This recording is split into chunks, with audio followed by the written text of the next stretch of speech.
हाय, hello, नमस्कार. तर मुलांच्या स्कूल सुरू होऊन आज इतके दिवस झाले, पण तरीही दक्षूची फेवरेट मटकी त्याच्या टिफिनवर द्यायची मी कशी काय विसरले हेच मला समजत नाही. आणि म्हणून कालपासून त्याचं आई उद्या टिफिनला मटकी दे असं चाललं होतं. म्हणून त्याच्यासाठी आज सकाळी उठल्यावर पहिल्यांदा टिफिनला मटकी बनवली. दीदी सकाळी आज लवकर उठली होती म्हणून तिला उठल्यावर पहिल्यांदा ड्रायफ्रूट्स खायला दिले. मुलांसाठी ड्रायफ्रूट्स नेहमी मी मॉलमधूनच विकत घेत असते, पण ह्यावेळी मी ते फ्लिपकार्टवरून ऑनलाईन ऑर्डर केलेले होते.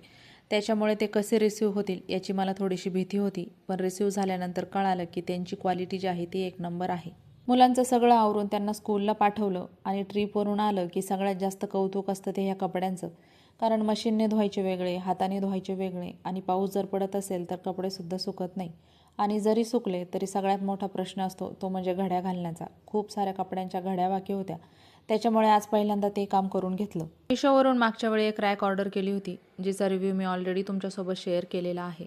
खरं तर मी ती किचनसाठी ऑर्डर केली होती, पण तिचा सगळ्यात जास्त यूज मला इथे बेसिनजवळ वाटत होता, म्हणून मी तिथे ठेवलेली आहे. आणि आज मला ती क्लीन करून घ्यायची होती, कारण सगळेच प्रोडक्ट जे आहेत ते खूप अस्ताव्यस्त पडलेले होते.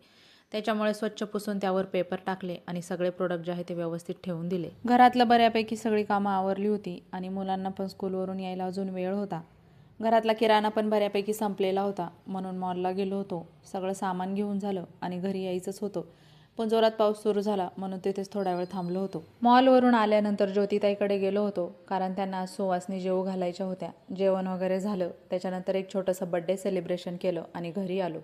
तिथून आल्यानंतर मस्त संध्याकाळचा चहा ठेवला आणि चहा उकळत होता तोपर्यंत म्हटलं हा किराणा जो आहे तो पिशव्यांमधून बाहेर काढून ठेवू. म्हणून सगळ्या पिशव्या ज्या आहेत त्या व्यवस्थित रिकाम्या करून घेतल्या. आज मॉलमध्ये नेहमीपेक्षा फळांचा खूप फ्रेश स्टॉक होता, त्याच्यामुळे काही फळं घेतली. ॲव्होकाडो, ड्रॅगन फ्रूट आणि पेरूसुद्धा एकदम छान मिळाले, ते पण एकदम चांगल्या प्राईसमध्ये. सगळा किराणा आणि फ्रूट जे आहेत ते व्यवस्थित ठेवून दिले. आणि सगळ्यात महत्त्वाचं म्हणजे मॉलमधून आज मला हा लाओपाला कंपनीचा कपबशीचा जो सेट आहे तो खूप छान प्राईसमध्ये मिळाला. आणि असा एक सेट माझ्या घरामध्ये माझ्याकडे असावा अशी माझी खूप दिवसांची इच्छा होती, त्याच्यामुळे ही एक इच्छा जी आहे ती माझी पूर्ण झालेली आहे. त्याच्यानंतर निवांत असा चहा झाला आणि माझं सगळं हे आवरेपर्यंत यांचा इकडे मस्त असा खेळ चालू होता. आणि या दोघांना असं खेळताना पाहून मला खरंच खूप छान वाटतं, कारण इतर वेळी नेहमी चूचू मॅम्या चालू असते. दीदीला ड्रॅगन फ्रूट खूप आवडतं, त्याच्यामुळे मस्त असं कट केलं आणि सगळ्यांनी बसून निवांत ते एन्जॉय केलं. तर असा होता आजचा दिवस आणि आपण भेटूयात पुढच्या मिनी व्लॉगमध्ये. तोपर्यंत बाय.